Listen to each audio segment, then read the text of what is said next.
জন্মদিনে মন খারাপ ছিল সাকিব আল হাসানের। বন্ধু সতীর্থ তামিম হৃদরোগে আক্রান্ত হয়ে হাসপাতালে ভর্তি। ফেসবুকে আবেগী পোস্ট দিয়ে তামিমের জন্য দোয়া চেয়েছেন সাকিব।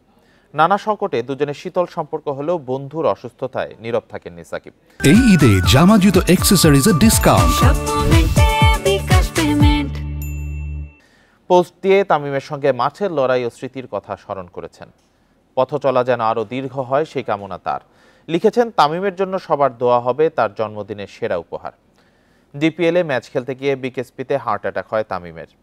সাভারের কেপিজে হাসপাতালে রিং পরানোর পর নিবিড় পর্যবেক্ষণে আছেন তামিম।